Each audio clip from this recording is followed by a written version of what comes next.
Fala, massa atleticana, Galo em modo Copa ligado, hein? E agora a gente vai falar das Copas do Brasil e da Libertadores. Afinal de contas, o Galo é o único clube brasileiro que está em todas as decisões principais e ainda está ali caminhando no Campeonato Brasileiro. E para isso eu trouxe um convidado para lá de especial, dispensa apresentações, mas eu falo aqui com Paulo Vinícius Coelho, PVC, gentilmente aceitou o convite aqui para a gente trocar essa ideia, para fazer uma análise, falar um pouco do trabalho do Gabriel Milito, trazer uma análise também de fora de Minas Gerais sobre o Vasco, sobre o River Plate, e a partir de agora o Galo está em modo Copa. Muito bom dia, boa tarde, boa noite, PVC, como que estão as coisas aí? Obrigado pelo aceite do convite, tá? Prazer falar com você. Desculpa ter vindo de azul. Eu vim de azul claro, mas eu vim de azul. Não me dei conta. Aliás, o Paramount Plus acompanhou o Atlético durante toda a Libertadores, mas nessa reta de chegada o nosso jogo exclusivo vai ser do Cruzeiro. Então, eu sou aqui bem neutro para falar do futebol de Minas Gerais, para falar do futebol brasileiro, para falar do futebol no mundo, né? Sempre que for possível, Marco.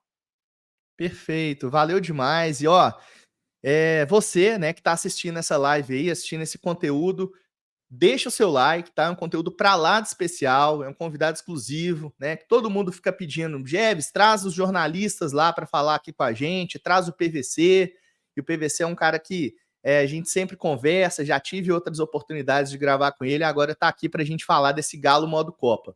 Bom, PVC, ontem o Galo empatou fora de casa com Fortaleza, um resultado que para alguns foi um sabor de vitória, para outros foi um sabor de derrota, e para outros foi só um empate mesmo. Eu fiquei no meio do caminho ali, apesar de que o Fortaleza é um time extremamente competente, né? O Vojvoda é um dos melhores treinadores do futebol nacional há anos, e o Galo conseguiu ir lá onde o Fortaleza não perde, não empata, raramente, né? Tirando a partida contra o Corinthians, eu nem lembro quando eles perderam pela última vez, e conseguiu um valoroso empate com um subtime, né? Com um time bastante reserva, e agora a gente conseguiu cumprir essa missão brasileira. Para alguns atleticanos, eu te falo que esse jogo nem deveria ter acontecido. O atleticano só pensa no Vasco e no River Plate. E para começar, vamos falar desse jogo então contra o Vasco, já no próximo sábado, 6h30 em São Januário, ingressos esgotados, tanto para a torcida do Vasco quanto para a torcida do Atlético, que, diga-se de passagem, não teve nem a oportunidade, ainda que estivesse ali pontualmente na hora que abrissem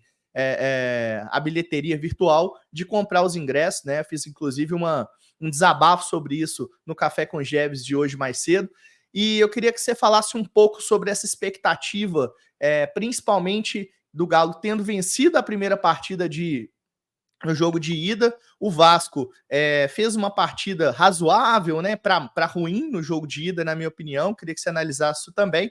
E ontem acabou tomando 3-0 para o São Paulo, com o time, acredito que praticamente todo titular, né, PVC? Bom, o Vasco teve o Puma só, que não é titular, que estava no banco de reservas então, no segundo tempo ontem. O Galo descansou todo mundo, né? Ele descansou, não. O Hulk estava suspenso, o Davidson estava suspenso, embora não seja titular. O Scarpa foi para o banco, o Arana está voltando da lesão. O Júnior Alonso voltou da seleção do Paraguai e jogou o jogo inteiro contra a Venezuela na terça-feira, não podia jogar ontem. Aliás, assim, eu não gosto muito dessa história de concentrar tudo nas Copas, às vezes, e a CBF fez o serviço errado de inverter a prioridade. O campeonato mais importante do país é o Brasileirão. É o campeonato mais importante, tem que ser tratado assim. Mas o Flamengo pediu, o Atlético concordou, a CBF não ouviu os outros clubes, e aí você fez uma rodada do Brasileiro com esse festival de desfalques por causa da data FIFA. O certo era ter jogo só sábado. Qualquer jogo. Fosse da Copa, fosse do Brasileirão, era só sábado. Então, o meu Atlético não tinha o Hulk suspenso, não tinha o Arana machucado, mas não tinha o Júnior Alonso, não tinha o Vargas, não tinha o Alan Franco, então voltando à seleção. E esse é um problema. Mas conseguiu um grande resultado, como você disse, o Fortaleza é o único time invicto em casa, no Brasileirão. E desde que o Fortaleza voltou para a Série A, o Atlético só ganhou do Fortaleza em Fortaleza uma vez, em 2021, no ano do título. Acho que tem que ter um cuidado com o Campeonato Brasileiro. Ontem, se ganhasse o jogo do Fortaleza, teria empatado em pontos com o Cruzeiro, não teria superado, mas estaria em 8º lugar. E tem que ter esse cuidado, sim, porque, por exemplo, se você ficar em 8º lugar, você pode classificar para a Libertadores, uma situação sui generis, mas se o Botafogo ganhar a Libertadores e o Flamengo ganhar a Copa do Brasil, o Atlético vai para a Libertadores em 8º lugar. Então, esse cuidado precisa ter. Precisa ter o olhar para ganhar as 2 Copas ou uma das Copas, mas precisa ter o olhar para ter a vaga da Libertadores no ano que vem. O PVC, você enxerga potencial nesse time do Milito? É até meio óbvia a pergunta, porque chegou nas semifinais, né? Foi o segundo time melhor classificado na fase de grupos da Libertadores e tudo mais. Na Copa do Brasil, não tomou grandes sustos, né? Então, assim, é uma campanha consistente, por assim dizer. Ainda que tenha perdido para o Fluminense, que tenha se classificado com aquele gol do Davidson no finalzinho ali, é uma campanha consistente, o time joga bem fora, ganhou do São Paulo, onde ninguém imaginava que o Atlético fosse ganhar do São Paulo fora de casa. Como que você analisa as chances reais que o Galo tem, principalmente falando das Copas? Eu gosto mais, você falou modo Copas, eu gosto mais do Atlético no modo ataque, no modo arena. Porque o que o Milito está fazendo? O Milito, vou pegar 3 jogos seguidos específicos das Copas, que foram os 2 jogos contra o São Paulo e o jogo contra o Fluminense no Maracanã. A prioridade do Milito nesses 3 jogos foi marcar. E ele marca individual. Então, o que ele faz? Ele pega o Paulinho e põe para marcar o Rafinha e para marcar o Samuel Xavier. E marca individual. Eu comentei os 2 jogos Atlético e Fluminense, e no Maracanã eu chamei a atenção para um fato que eu tinha informação dos treinos, que o Mano fez questão de pegar os volantes do Fluminense e espalhar para o lado, porque ele sabia que a marcação ia acompanhar individualmente e abrir um corredor. Que foi, por exemplo, a bola que o Thiago Santos carregou e meteu o Arias na cara do gol. Quando o Atlético joga em casa, o que é que ele faz? Eu vivo dizendo isso, acho importante, vou tentar mostrar aqui na prancheta. Opa! Olha só. Eu estou só tirando o time azul daqui, colocar só o vermelho, que fica mais fácil de visualizar. Obrigado pelo cuidado, viu, PVC? Você sabe como é que o atleticano né, meu amigo? Não, é só assim. Eu faço questão de dizer isso, porque o que acontece com o Atlético é o seguinte. Quando o Atlético se defende, ele faz um 4-4-2. Só que ele marca individual. Então, você pega o Paulinho aqui, que devia estar aqui pertinho do Hulk. O Hulk é o 7. Devia estar aqui pertinho do Hulk. E você pega o Paulinho e joga aqui para marcar do lado e joga o Bernardo por dentro aqui. Tá? Mas ele defende. Ele defende. Seja com o Saravia, seja com o Lianco, seja com o Bruno Fux. Bruno Fux, Batalha, Júnior Alonso, Arana. Aí ele faz Scarpa, digamos, Alan Franco, Otávio e Paulinho, Bernard e Hulk. Ele defende 4-4-2. Ele não defende com 3 zagueiros, mesmo quando ele tem o Lianco ou o Bruno Fux na lateral direita. São 3 zagueiros de origem, mas ele joga com uma linha de 4 quando perde a bola.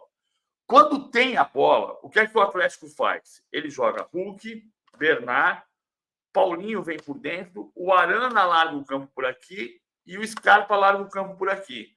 E você fica com Otávio e Alan Franco, digamos, Saravia ou Bruno Fux, Batalha e Júnior Alonso abrindo aqui. Então você faz um 3-2-5, que é um WM, né? M, W. W, assim. Por isso que é WM. Por isso que é WM. Mas ele faz um 3-2-5. O que tem acontecido com os adversários para marcar o Atlético? Aquela confusão que você faz. O Fluminense está jogando com linhas de 5. Não estava, cara. O que acontecia era que o Arias, que jogava como ponta e tinha que marcar, ele tinha que voltar para acompanhar o Arana. Então, o que acontecia com isso? O Atlético empurra o adversário para trás e alarga o campo. Alarga o campo para usar os 68 metros de amplitude que o campo tem.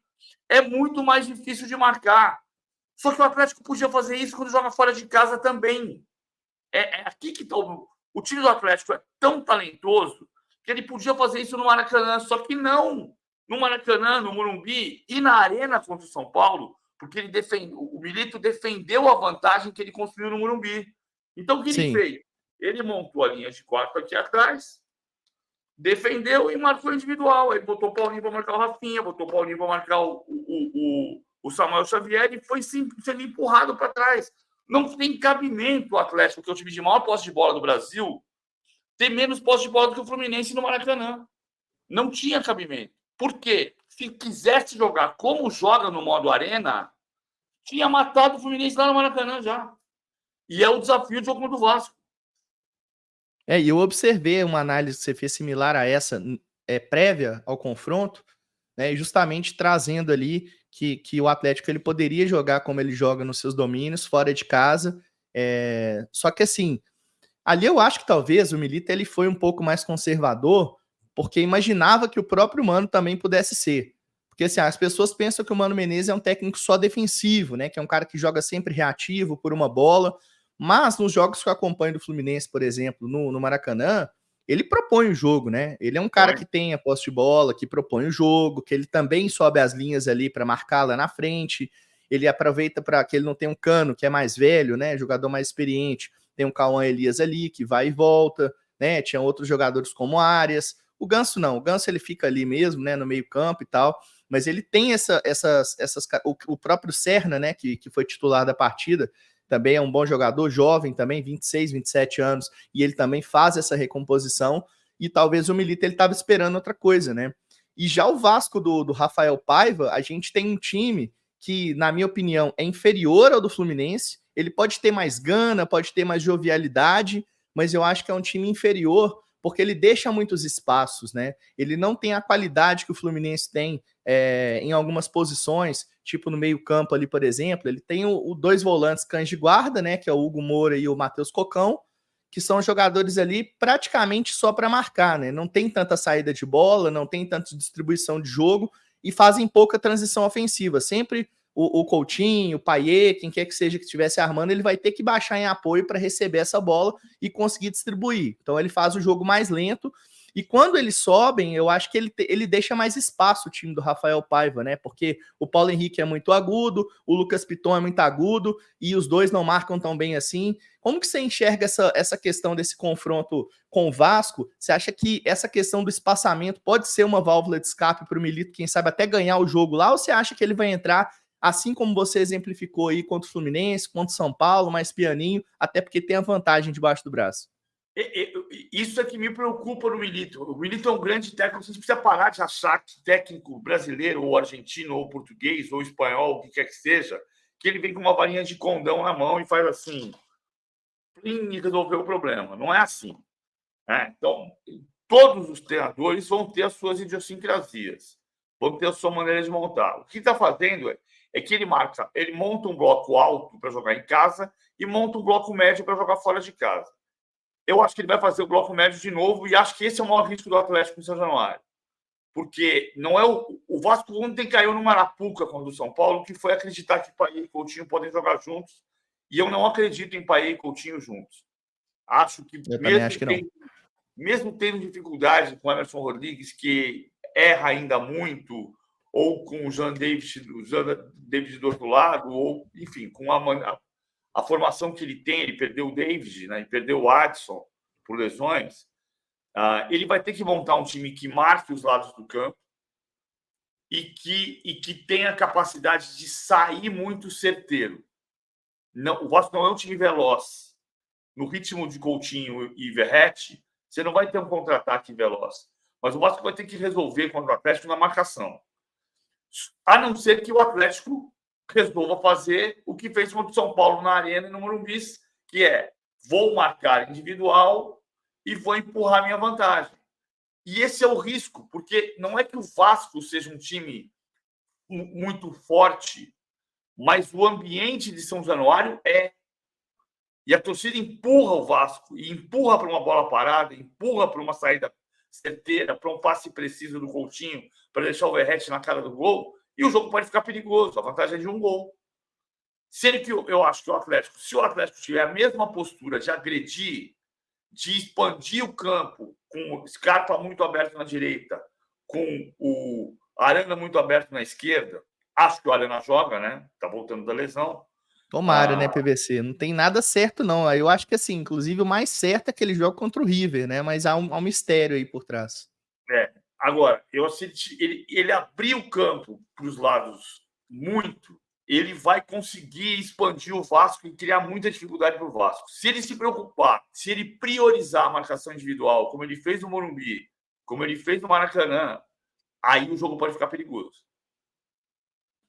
E além disso, assim, caso o Arana não jogue, o que tem chance de acontecer também, o Rubens também não joga, né? Que é o substituto dele, que naturalmente faria o que você falou aí, né? Pelo lado esquerdo.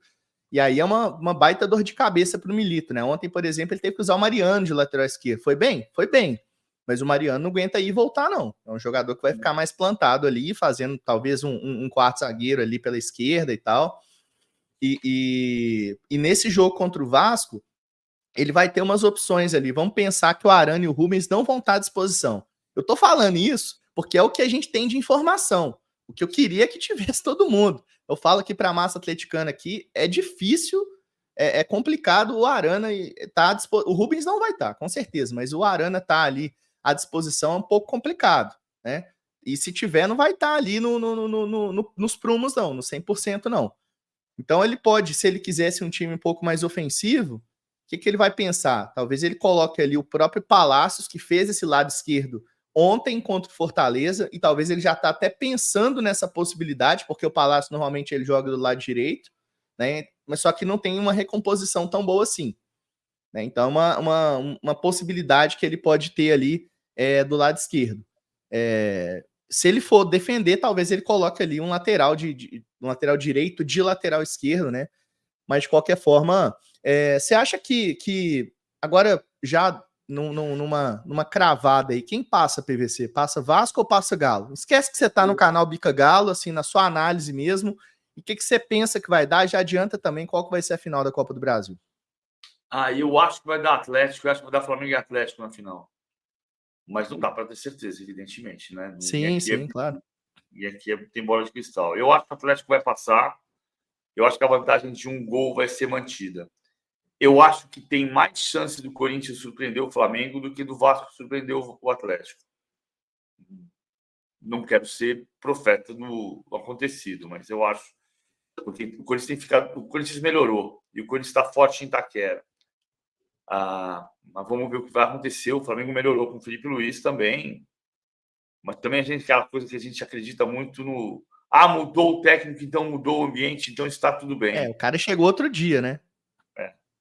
E não é bem assim, né? Você tem coisas para acertar no time, na formação, na mudança do. O Flamengo não tem o mesmo técnico de janeiro a dezembro desde 2011. É um negócio inacreditável. O Atlético também passa por situações muito parecidas em relação à troca de treinadores, foram muitas nos últimos anos. Eu acho que o Galo passa, e aí não é uma análise parcial, é uma análise imparcial, vendo as duas equipes e vendo as possibilidades táticas que podem acontecer, né, as nuances ali do jogo. Acho que o Galo passa e acho que dá Corinthians. Não acho que o Flamengo passa, não. Acho que o Corinthians ele tem mais força em casa, é um time que se encaixou do Ramon Dias, né, demorou um pouco, mas se encaixou. Alguns jogadores ali, o próprio Yuri Alberto tem feito gols ali sucessivos nas últimas partidas, era um jogador muito criticado, então acho que vai dar Galo e Corinthians na final. Mudando um pouquinho. Pode falar. Só para voltar para aquela coisa, só para ter certeza, né? O Atlético teve um técnico de janeiro a dezembro em 21, né? Que não por acaso. Que foi o Cuca. Não por acaso foi o ano da conquista do Brasileiro e da Copa do Brasil. Já é sintomático, né? Quando você dá ali. Mas só que o Cuca que negócio que a gente já fala sempre aqui, né? É um cara que você não pode confiar que ele vai estar lá no ano seguinte. Ele, independente do que ele fizer de bom, no ano seguinte ele decide cuidar da família, enfim, tem uns outros compromissos ali, ele acaba deixando os clubes na mão. Isso não é só no Galo, né? É uma coisa meio recorrente ali que acontece na carreira dele. Acabou sendo estigmatizado por isso, né? Mas é bom treinador. Queria pedir pro torcedor que tá assistindo aí, ó, deixa o seu like, hein? Deixa o seu like, tô recebendo aqui o PVC pra gente bater um papo sobre essas partidas de Copa, tá bom? É importantíssimo você participar com a gente aqui no Bica Galo. Lembrando que esse conteúdo é um oferecimento da American English Academy, tá bom? Inglês para brasileiros e americanos nas cidades de Bridgeport, Boston, Miami, para todo mundo que tenha visto F1, é a American English Academy, tá bom? Aproveite aí as campanhas, aproveite as promoções, é inglês para quem está comprometido, tá? Então aproveite aí, novo parceiro do canal Bica Galo, um abraço inclusive para o grande atleticano Léo Reis, né, que está com a gente aqui no Bica Galo agora, e você vai ver a gente falar mais da American English Academy. Inclusive, se você está no Brasil e quer ter acesso aí também às aulas e cursos gravados aí, tanto ao vivo quanto gravado, você pode fazer online pelo computador ou pelo aplicativo que está lá na Play Store e também na App Store, é a American English Academy, é inglês para quem está comprometido. Bom, então agora a gente vira aqui, né, de Copa do Brasil e tudo mais, vamos falar um pouco de Libertadores. Galo está na semifinal, enfrenta o River Plate. A outra semifinal tem Botafogo e o tradicional time do Peñarol do Uruguai. E agora a análise fica um pouco mais parelha, né, PVC? Acho que a gente está falando de equipes aqui mais equilibradas, falando de River Plate e de Galo. Não que o Vasco não seja uma boa equipe, não é isso que eu estou falando, mas hoje estamos falando de prateleiras diferentes do futebol sul-americano. E esse time do River você tem acompanhado, né? Porque eles passaram como os primeiros colocados na fase de grupos da Libertadores e não tiveram grandes desafios, por assim dizer, né, nas eliminatórias, né? Tadieres, Colo-Colo, ainda assim, nenhuma goleada, nenhuma atuação majestosa e tudo mais. Então, sempre ali, empatezinho aqui, ganha em casa, empatezinho aqui, ganha em casa.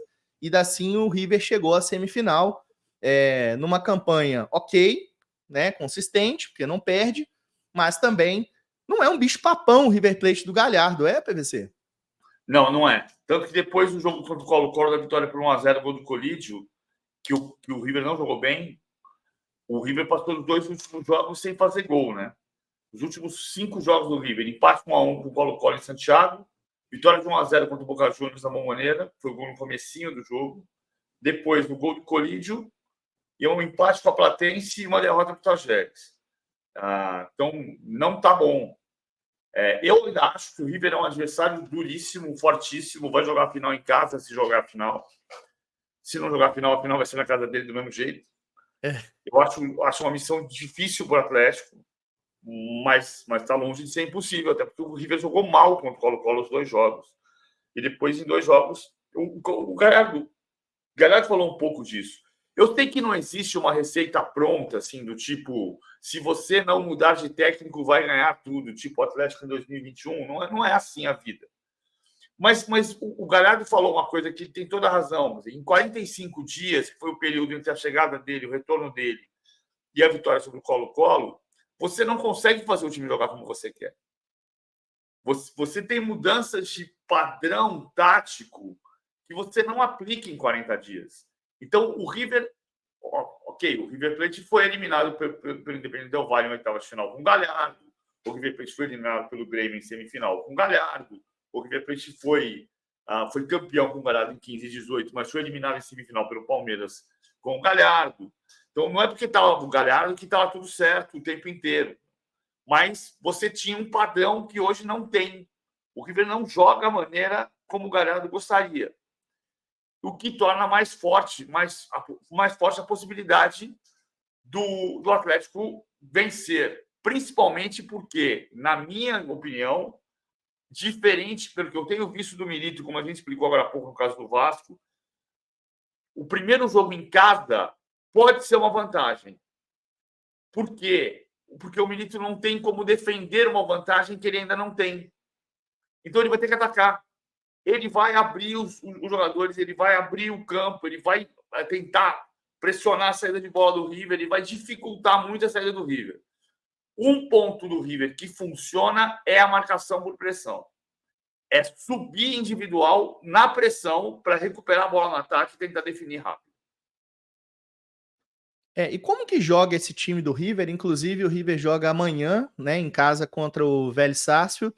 É um time que ele tem um comportamento diferente, na sua opinião, fora de casa e dentro de casa, não só por questões de torcida, mas assim como você exemplificou, que às vezes o Milito ele prefere jogar no bloco médio fora de casa, e em casa ele joga no bloco mais alto, pressionando as linhas, perde, pressiona e tudo. O Galhardo, ele tem, pelo menos tinha, né, quando acompanhava mais aquele primeiro River, né, que ele passou, tinha muito essa característica de ser um time consistente, mas às vezes até um pouco uma metamorfose tática, né? Ele jogava de um jeito fora de casa, mas ainda assim fazia boas partidas, e em casa ia lá e moía, né? Amassava os adversários.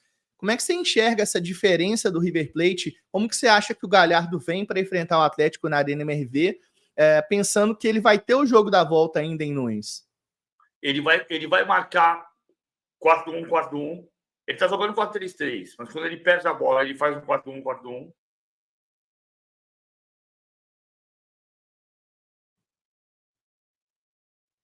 Tivemos um pequeno probleminha aqui. Você estava falando que o River joga então no 4-1, 4-1, né, PVC? Ele joga no 4-3-3, mas quando ele perder a bola, ele vai fazer bloco médio, vai deixar o Craneviter por trás, vai abrir o Mesa na ponta direita, o Colídio na ponta esquerda, provavelmente o Colídio, e vai ter Santiago Simão e Nacho por dentro. Então ele vai fazer um 4-1, 4-1 meio torto, que é um 4-3-3. Só que em alguns momentos ele consegue subir a marcação. E quando ele sobe a marcação, ele dificulta muito. Então é um cuidado que o Atlético vai precisar. O primeiro passe tem que ser muito bem feito, muito bem estudado, muito bem treinado, para fugir dessa pressão que o River vai fazer em vários momentos dos jogos.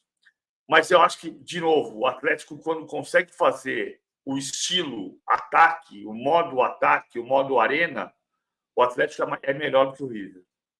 O PVC, fazendo uma análise assim bem rasa, e agora lá já para o lado torcedor, se o Atlético jogar como jogou contra o Fluminense na segunda partida, ele não perde para ninguém. Ele, pelo menos dentro de casa, ele ganha de todo mundo. Ele amassou o Fluminense.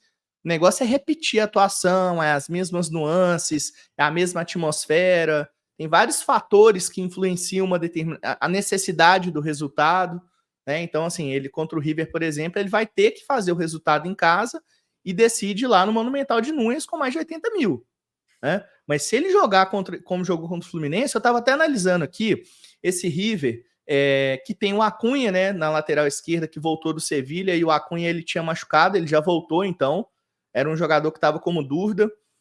O Nacho, né, que a gente conhece bem por aqui, ele passou ele é titular absoluto, mas parece que ele não vem numa grande fase. Não tá Até bem. eu tive um contato com alguns amigos lá que são setoristas do River, participei de alguns programas também de Buenos Aires, e o Nacho, ele tá ali oscilando bastante, né? Ele não tá aquele meia cerebral que eles tanto estão acostumados lá, tem sempre o camisa 10, mas o cara cerebral, né? O cara que controla o jogo, que cadencia. Aqui no Galo ele jogava diferente, né?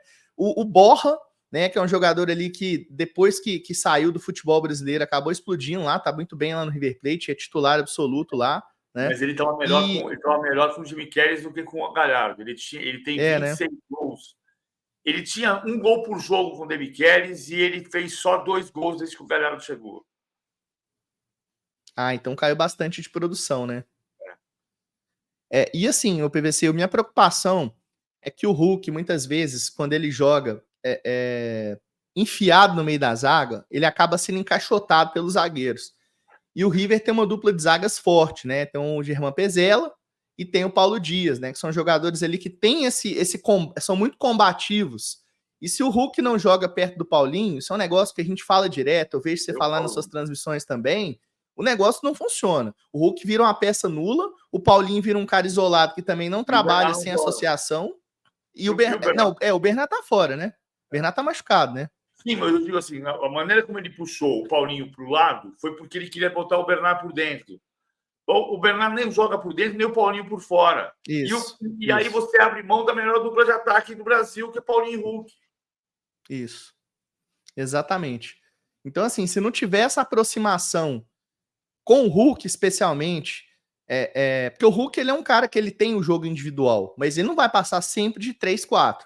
O Paulinho ele tem menos o jogo individual, um jogo mais físico, mas é associativo. Ele se movimenta, ele abre espaço, ele puxa a marcação, ele faz facão, direto ele tá aparecendo na área para finalizar, e tá devendo em finalização, né, Paulinho?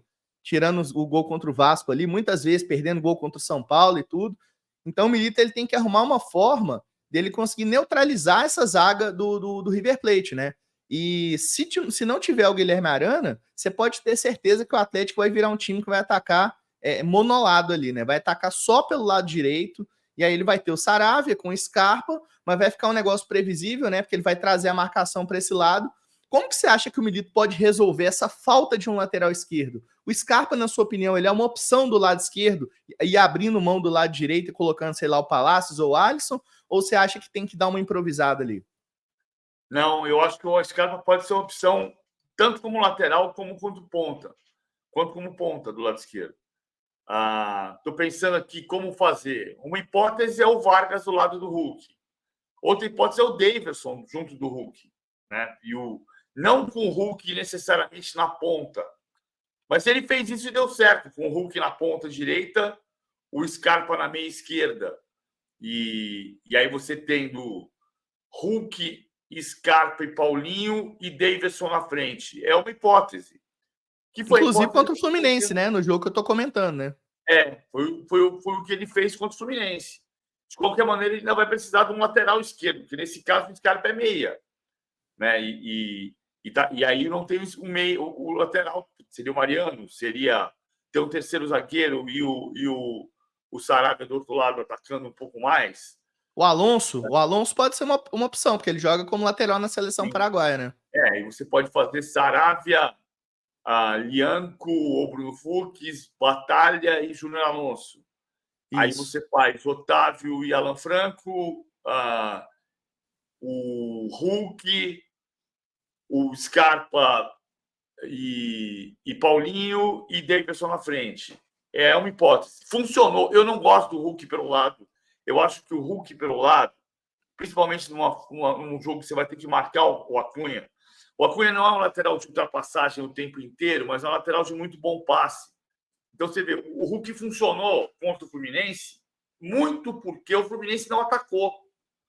Porque se o Fluminense atacasse, pega a primeira bola do segundo tempo, quando o Hulk está na ponta e o Diogo Barbosa vem para dentro da grande área, ele quase faz o pênalti. O Hulk foi ponta no Porto, o Hulk foi ponta na seleção brasileira, o Hulk sabe fazer essa função. Mas na Copa de 2014, quando ele jogava assim, ele tinha 28 anos, hoje ele tem 38. Exatamente. Então, você fazer 2 jogos contra o River nessa função é muito difícil. E aí talvez você perca o poder de decisão dele, né? E, que ele vai dobrar a marcação dele, com certeza, vai vir um Acunha, vai vir mais zagueiro, ou puxa o Craneviter, e ele não vai conseguir estar lá na área para decidir também, né? Então. A outra hipótese é o Palácio. Se fazer a mesma coisa com o Hulk de centroavante, o Palácio na ponta direita. Sabe que assim, eu fui um pouco cornetado por gente de dentro do Atlético, depois da transmissão do Fluminense Atlético lá no Maracanã, que quando o Palácio entrou, eu falei, ele está preocupado com o Marcelo. Ele vai ficar marcando o Marcelo. Eu falei na transmissão, ele vai atacar o Marcelo, mas com a condição de bola que tem tido o Fluminense, de posse, ele vai se preocupar com o Marcelo. E o que foi que aconteceu no lance do gol? Estava o Palácios aqui na linha de fundo tentando dominar o Keno, porque o Fux caiu lá na frente e veio o Palácios fazer a cobertura. Em vez de ele atacar, ele teve que defender, porque o Atlético não tinha posse de bola. Mas talvez seja uma hipótese. O Palácio é bom jogador. Ele não está totalmente adaptado ao Atlético ainda, ele não está jogando o que ele jogou no Atlético Nacional, mas ele é bom jogador, ele pode ser uma opção. Ele é uma opção. Eu não quero o Palácios para marcar o Acunha. Eu entendo que se for o Palácios ou se for o Alisson, é para atacar o Acunha. Mas, evidentemente, o jogo vai ter momentos diferentes e você vai precisar de alguém que tenha fôlego para fazer o vai e volta. Mas o Acunha é um lateral que eu acho que ele até defende melhor do que ele ataca, né? No início da carreira, ele era um lateral muito agudo, mas ele aprendeu a ser um bom defensor lá no Sevilha, já jogou até de zagueiro pelo lado esquerdo, né? Um exemplo, por exemplo, do Júnior Alonso. E o Palácios ali, jogador novo e tal, não sei não se ele consegue ali ir para cima do Acunha e ganhar os duelos, né? Eu acho que o Acunha é mais encorpado ali, bagagem europeia e tal, né? O Acunha tem sido muito importante pelo posicionamento defensivo e pela certeza com que ele vai ao ataque. Então ele só vai na boa, né, PVC? Ele vai na boa. O Roberto Carlos é na boa, mas o Roberto Carlos era muito forte no ataque. O Acunha já tem 3 passes para gol. São 2 de bola parada, mas tem gol do River Plate com o Galhardo, em que ele foi até a linha de fundo e fez o passe para sair o gol. Não vai ser o tempo inteiro. mas vai precisar, se você tiver o Hulk para fazer esse vai e vem o tempo todo, só vai funcionar se você tiver uma posse de bola tão forte como foi contra o Fluminense. E o Hulk não faz esse vai e vem. Você não tem o Hulk para fazer esse vai e vem pelas razões que você falou. Ele não consegue ir e voltar, né? Ele vai marcar ali na frente, fecha um pouco pelo lado direito ali, mas não muito mais que isso, né? Então, e Ele tem PVC, 38 falando. ele tem Oi? 38 anos. Então, não tem jeito, né? Apesar dele ter ali, muita gente fala, não, o Hulk corre mais que menino de 20 anos, né? E tudo mais. Ele corre mesmo, mas assim, ir e voltar e ficar marcando o tempo todo não pode ser a dele, né? Você tem que puxar um volante ali para fazer isso, enfim. Ou até o próprio lateral segurar. Só que o negócio é que se o Acunha subir muito, ele segura muito o Sarabia também e perde o lado direito. Futebol é muito legal, né? A gente tem muita coisa. A gente poderia ficar horas aqui conversando sobre nuances táticas, mas a gente não tem horas para fazer isso. O PVC tem que ir. E, PVC, falando então, assim como a gente fez, você deu a sua opinião que dá Galo e Flamengo na final da Copa do Brasil. O que você acha que dá na final da Libertadores? Eu tenho mais dúvida do Atlético contra o River e acho que vai depender muito do primeiro jogo, dessa capacidade de ganhar o primeiro jogo bem.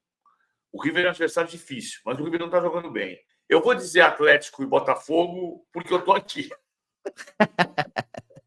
Não é bobo, né, PVC? Cara, e eu vou te falar uma coisa, assim, apesar do Botafogo ser um time muito bom, né, um melhor, ou talvez um dos melhores do continente, o Peñarol tem muita camisa. Acho que na Libertadores, muitas vezes a gente viu o time de camisa ganhar do time mais técnico, do time mais badalado, do time que tinha mais. Que a maioria das pessoas achavam que ia passar. Eu vou de Galo e Peñarol, tá? Minha final é Galo e Peñarol. Tá certo. Contrariando muita gente, tá? Eu acho que o Botafogo vai passar pelo Peñarol. Eu acho que o Botafogo vai passar pelo Peñarol, mas vamos ver. Vamos ver o que vai acontecer. E é lá no Monumental de Nunes, a final no dia 30 de novembro. PVC, muito obrigado, tá, pela sua participação aqui. Acho que foi uma análise bem legal, uma troca aqui, aprendi muito, como sempre, e sempre tô te assistindo, sempre tô te acompanhando. E as portas estão abertas aqui, depois a gente combina mais um bate-papo, tá bom? Obrigado. Combinado, mano. Valeu. Prazer estar com vocês aí no Bica Galo. Bica Galo. Valeu, PVC, até mais. Valeu, até mais.